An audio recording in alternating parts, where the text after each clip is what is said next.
I've got this very pretty Kundo oval shape. I've done most of the clock, but the dial is pretty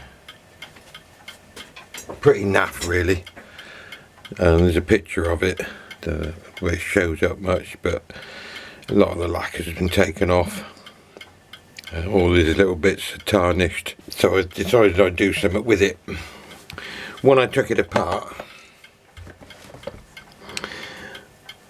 I found it was either very thin brass or aluminium.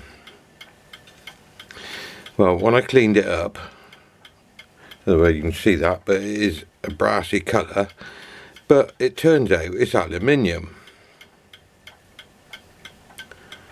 I didn't know that you could brass plate aluminium, but it was definitely silvered.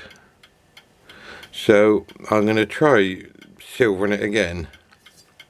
I'm going to take this apart. It was relatively easy. You've got 3 little punch marks there, one there, and one there.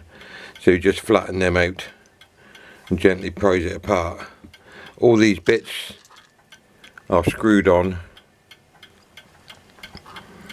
and so I've done all those. They've all been cleaned up and lacquered, so they're ready to go back on.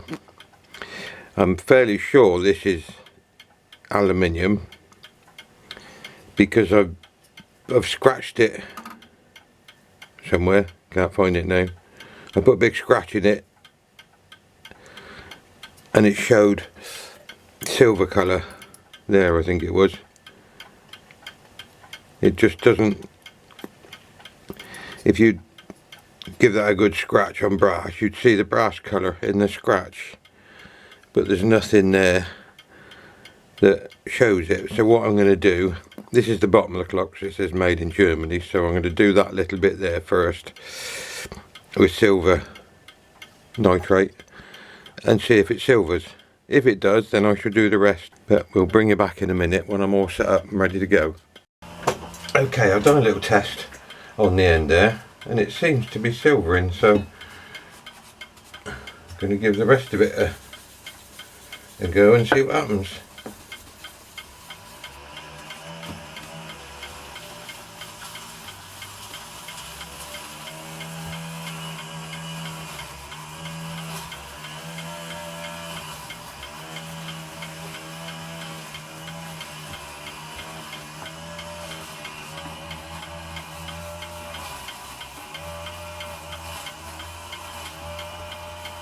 It seems to be silvering, a bit slowly, but seems to be doing it. Obviously it's not going to be as good as totally on a solid brass, I suppose, but when it's behind the glass dome I think it will be fine. Definitely putting a silver tint to it. Might be a job to see on the camera, but definitely getting there. Just a bit of perseverance, I think. Excuse the noise, there's somebody out there with a strimmer.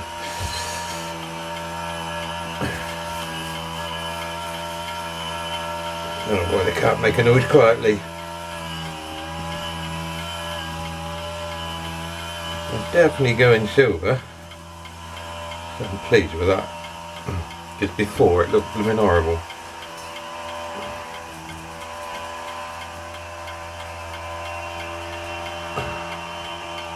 I think I'll dampen my tissue, but my house backs onto the ground, so the manor house, and they're over the wall trimming the rubbish,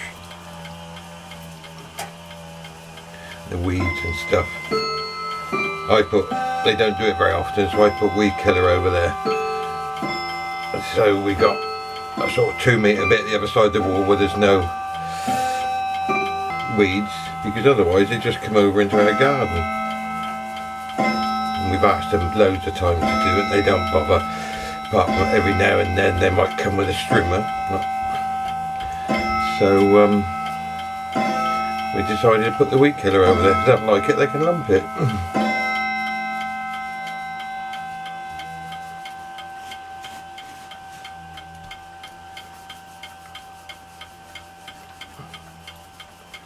Never done silvering before, so it's a new experience for me. But I've got a Gustav Becker with etched numbers and silvered, so as this has been relatively successful, I'm going to do that as well.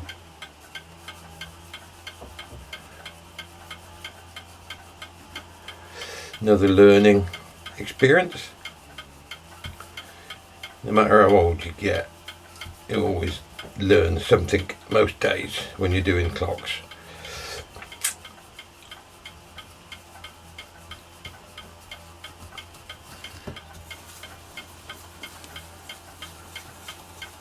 Yeah, definitely silvered. Because before, the bits where I never took the silvering off, which is where the holes are, where those little brass bits sit, you could see they were definitely silver, and the bits around the edge of it was brass. But now you can't see them, it's all silver. So don't know how long you have to do it for, but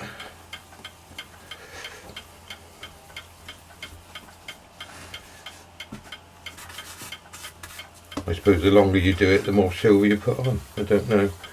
Then I've got to wash it off and do it with cream of tartar. They call it finishing powder, but it's just cooking cream of tartar in it.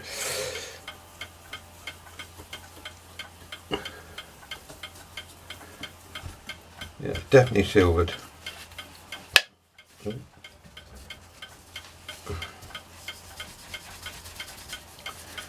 I'll just go around the periphery one more time and then wash it off.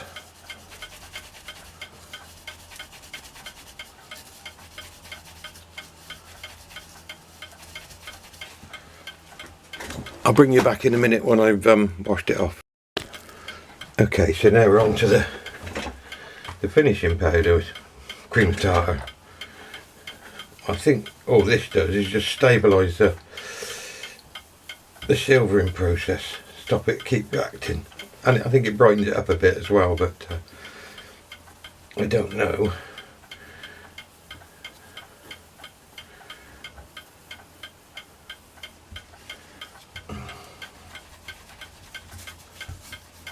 And I suppose once this is done, all I've got to do is give it a coat of lacquer.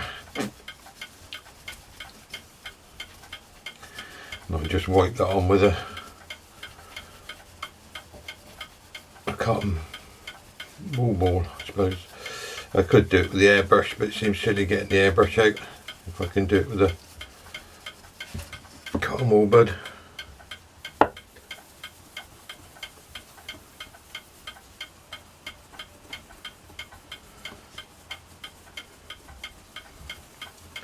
Well, that came out alright actually.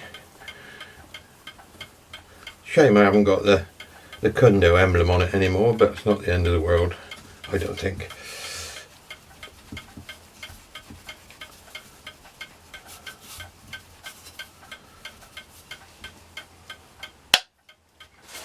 It's a bit stressed in the middle, that's why it's banging like that. Right, I'll give it a wash and come back in a minute. Well, I've given it a coat of lacquer. It's not perfect, there's a couple of little streaks in it, but consider it's the first time I've done it, I'm quite pleased with it. It damps out better than it was anyway, and when it's behind the glass it probably won't show, hopefully. But it's a learning experience, isn't it? So just got to put all these bits back on it. still a bit tender at the moment, so I can't do anything at the moment. And then put it back together, making sure that it's the right way up with the made in Germany at the very bottom, wherever it is. There it is. So that has to be directly at 6. So we'll have a look when it's dry and go from there. Thank you. I haven't shown putting all this back together because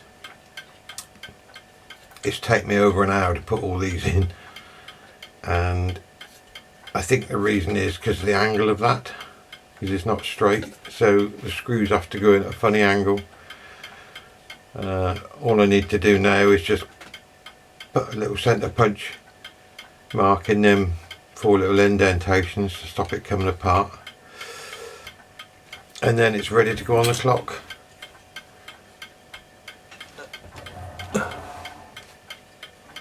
That's the clock, and I'll show you the clock when it's all finished. But it was a right fiddly job to do, not something I want to do regular, but it's made a difference. I've just added this short section of video to show the finished Kundo. I haven't shown the full restoration because I've done a few Kundo Juniors before, so there was no point in showing the full thing. The main point of the video is to show resilvering the dial. Hope you enjoyed watching. Thank you very much.